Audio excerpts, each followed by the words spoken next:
नमस्कार दोस्तों, आज बात करने वाला हूँ GST RCM on residential property. हाँ जी दोस्तों, जैसा कि आप सभी जानते हैं 18 जुलाई से अब रेजिडेंशियल प्रॉपर्टी पे आरसीएम बेसिस पे जीएसटी पे करना पड़ेगा। तो दोस्तों उसको डिटेल में समझेंगे। उससे पहले बताना चाहूँगा, जो भी भाई बंधु मेरे चैनल पे पहली बार है, इस वीडियो को पहली बार देख रहे हैं, जिन्होंने अभी तक सब्सक्राइब नहीं किया तो सब्सक्राइब कर लीजिए, साथ ही साथ बेल आइकन पे भी क्लिक कर लीजिए ताकि इस तरह का कंटेंट आपको मिलता रहे। तो दोस्तों बात करें यहाँ पे जीएसटी काउंसिल की जो मीटिंग हुई है, 47 जीएसटी काउंसिल की मीटिंग 28 और 29 जून को, इसके अंदर गवर्नमेंट ने डिसाइड किया है रेजिडेंशियल प्रॉपर्टी एक रजिस्टर्ड पर्सन को दिया जाएगा रेंट पे।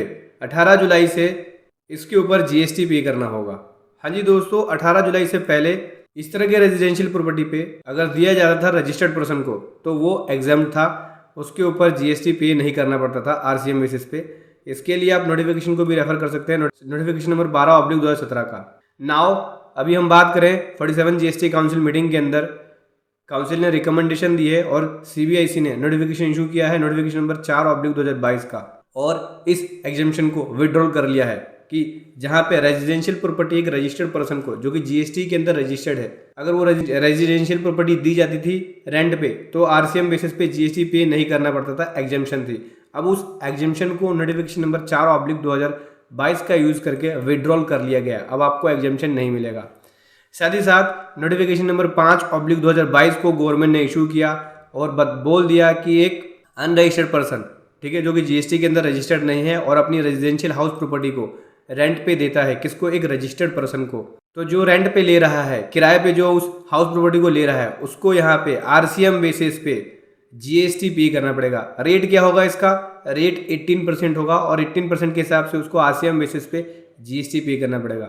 मतलब यहाँ पे अगर लैंडलॉर्ड अनरजिस्टर्ड है, जो कि जीएसटी के अंदर रजिस्टर्ड नहीं है, और वो अपनी रेजिडेंशियल हाउस प्रॉपर्टी किसी रजिस्टर्ड पर्सन को देता है जो कि जीएसटी के अंदर पहले से रजिस्टर्ड है, चाहे वो नॉर्मल रजिस्टर्ड पर्सन हो या कॉम्पोजिशन के अंदर हो, ठीक है, दोनों को ही यहाँ पे आरसीएम बेसिस पे जीएसटी पे करना पड़ेगा 18% के हिसाब से आरसीएम बेसिस पे। आप इसके लिए नोटिफिकेशन नंबर 5/22 को देख सकते हैं, जो कि 18 जुलाई को इशू हुआ है और इसका इफेक्ट 18 जुलाई से शुरू हो जाएगा। अगर हम बात करें रेंटिंग ऑफ इमूवेबल प्रॉपर्टी, तो ये सप्लाई जो है कवर सर्विस के अंदर है और इसके लिए आप शेड्यूल 2 देख सकते हैं सीजीएसटी एक्ट का। हालांकि बात करें दोस्तों, अगर रेजिडेंशियल हाउस प्रॉपर्टी को कमर्शियल पर्पस के लिए दिया जाता है, कमर्शियल यूज़ के लिए दिया जाता है, जो कि सर्विस अकाउंटिंग कोड 997212 के अंदर कवर है, तो वो टैक्सेबल है। वहाँ पे आपको 18% के हिसाब से जीएसटी पे करना होता है। गवर्नमेंट ने यहाँ पे डिसीजन लिया है नोटिफिकेशन को इशू करके कि अगर कोई भी रेजिडेंशियल प्रॉपर्टी किसी रजिस्टर्ड पर्सन को दिया जा रहा है तो उस केस में आरसीएम बेसिस पे जीएसटी पे करना पड़ेगा। पहले इस तरह की सर्विसेज एग्जाम थी। और दोस्तों 3 बातों का और खास ध्यान रखना है आपको। पहला ये कि जो रेजिडेंशियल ड्वेलिंग है उसके लिए अगर हाउस प्रॉपर्टी दी जाती है, देखो रेजिडेंशियल ड्वेलिंग का मतलब हो गया, यहाँ पे बोला कि रेजिडेंशियल हाउस प्रॉपर्टी रेंट पे दी जा रहा है। कौन सी? Residential dwelling house property. Dwelling का मतलब हो गया लिविंग। अगर रेजिडेंशियल प्रॉपर्टी को रेंट पे दिया जा रहा है, अब यहाँ पे नेचर के बारे में डिफाइंड नहीं है, आरसीएम के अंदर नेचर के बारे में डिफाइंड नहीं है कि कॉमर्शियल यूज़ के लिए या रेजिडेंशियल यूज़ के लिए, लेकिन अगर रेजिडेंशियल प्रॉपर्टी को किसी रजिस्टर्ड पर्सन को दिया जा रहा है तो उस केस में आरसीएम बेसिस पे जीएसटी पे करना पड़ेगा। अगर वो उस प्रॉपर्टी का कॉमर्शियल यूज़ करे या रेजिडेंशियल यूज़ करे, उससे कोई मतलब नहीं है। अगर कॉमर्शियल भी यूज़ कर रहा है तो भी उस केस में उसको आरसीएम बेसिस पे जीएसटी पे करना पड़ेगा। रेजिडेंशियल बेसिस पे यूज़ कर रहा है तो उस केस में भी उसको आरसीएम बेसिस पे जीएसटी पे करना पड़ेगा। और ये जो इफेक्ट है इसका 18 जुलाई से शुरू हो जाएगा। अगर यहाँ पे रेजिडेंशियल ड्वेलिंग का मतलब है रेजिडेंशियल प्रॉपर्टी अगर दिया जाता है रेंट पे और उसका रेजिडेंशियल पर्पस के लिए केवल यूज़ किया जाता है, एक अनरजिस्टर्ड पर्सन को दिया जाता है जो कि जीएसटी के अंदर रजिस्टर्ड नहीं है, तो उस केस में 18 जुलाई के बाद भी एग्जाम्पशन है। मतलब कि अगर कोई भी आम आदमी जिसको किराए पे घर मिला है, किराए पे उसने घर लिया है, फ्लैट लिया है, कमरा, रूम, कुछ भी लिया है उसने किराए पे और वो जीएसटी में रजिस्टर्ड नहीं है, तो उस केस में उसको जीएसटी नहीं पे करना।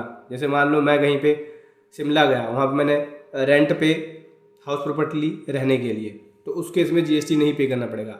और अगर मैंने शिमला गया और वहाँ पे मैंने जीएसटी नंबर लिया और उस हाउस प्रॉपर्टी को रहने के लिए लिया था, लेकिन उस हाउस प्रॉपर्टी को कमर्शियल बेस पे यूज़ कर रहा हूँ, तो उस केस में आरसीएम अप्लाई हो जाएगा और आरसीएम बेसिस पे जीएसटी पे करना पड़ेगा।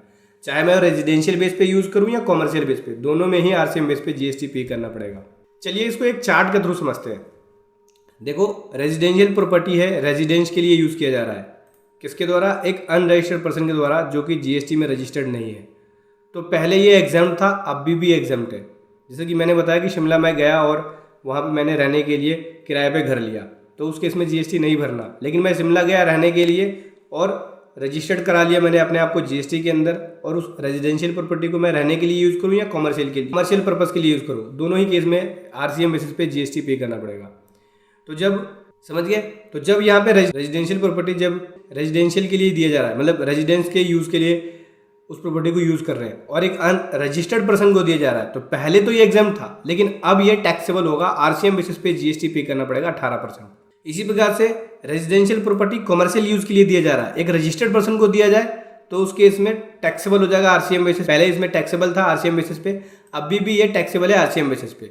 इसी प्रकार से अगर रेजिडेंशियल प्रॉपर्टी कमर्शियल यूज़ के लिए रेंट पे है, ठीक है, कमर्शियल यूज़ कर रहा है और एक अनरजिस्टर्ड पर्सन को दिया गया है, तो उस केस में भी आरसीएम की लायबिलिटी आ जाती है। पहले भी आरसीएम की लायबिलिटी थी और आज भी इसमें आरसीएम की लायबिलिटी है। इसी प्रकार से अगर कमर्शियल प्रॉपर्टी को कमर्शियल यूज़ के लिए दिया जा रहा है किसी भी पर्सन को, तो ये टैक्सेबल होगा, ठीक है। पहले भी ये आरसीएम के अंदर था, अभी भी ये आरसीएम के अंदर कवर है, इसमें टैक्स भरना पड़ेगा आरसीएम बेसिस पे अगर कमर्शियल प्रॉपर्टी कमर्शियल यूज़ के लिए दिया जा रहा है तो। समझ गए दोस्तों। तो 18 जुलाई से ये इस नोटिफिकेशन का इफेक्ट शुरू हो जाएगा, नोटिफिकेशन नंबर 5/2022 का, जो कि सेंट्रल टैक्स का है। साधारण सी भाषा में बात करूं, अगर किसी भी रेजिडेंशियल प्रॉपर्टी को जीएसटी में रजिस्टर्ड पर्सन को दिया जा रहा है, चाहे वो कमर्शियल के लिए यूज करे या रेजिडेंस के लिए यूज करे, आरसीएम बेसिस पे जीएसटी पे करना पड़ेगा 18 जुलाई के बाद से। और कोई भी कमर्शियल प्रॉपर्टी अगर कमर्शियल यूज के लिए दिया जा रहा है तो उस केस में भी आरसीएम बेसिस पे जीएसटी पे करना पड़ेगा एक रजिस्टर्ड पर्सन को। हाँ, अगर कोई रेजिडेंशियल प्रॉपर्टी आम आदमी को दिया जा रहा है जो कि जीएसटी में रजिस्टर्ड नहीं है और वो केवल रेजिडेंस के लिए उसका यूज कर रहा है, तो उस केस में उसे आरसीएम बेसिस पे नहीं पे करना पड़ेगा जीएसटी। हाँ, अगर कोई आम आदमी उस रेजिडेंशियल प्रॉपर्टी का यूज करता है अपने कमर्शियल पर्पस के लिए, तो उस केस में उसको आरसीएम की लायबिलिटी बन जाती है और उस केस में उसको आरसीएम बेसिस पे जीएसटी पे करना पड़ेगा और उसको जीएसटी में रजिस्ट्रेशन लेने की लायबिलिटी भी बन जाएगी, क्योंकि वो अनरजिस्टर्ड है और वो कमर्शियल बेसिस पे रेजिडेंशियल प्रॉपर्टी को यूज कर रहा है, कमर्शियल पर्पस के लिए रेजिडेंशियल प्रॉपर्टी को यूज कर रहा है, तो उस पर आरसीएम की लायबिलिटी आएगी तो उसे जीएसटी में रजिस्ट्रेशन लेना पड़ेगा, क्योंकि आरसीएम की अगर लायबिलिटी आ जाती है तो कंपलसरी है रजिस्ट्रेशन। तो समझ गए दोस्तों, ये था एक कमाल का अपडेट जो मैं आपके सामने लेकर आया। वीडियो कैसे लगी जरूर बताएं। Thank you so much. जय हिंद, वंदे मातरम।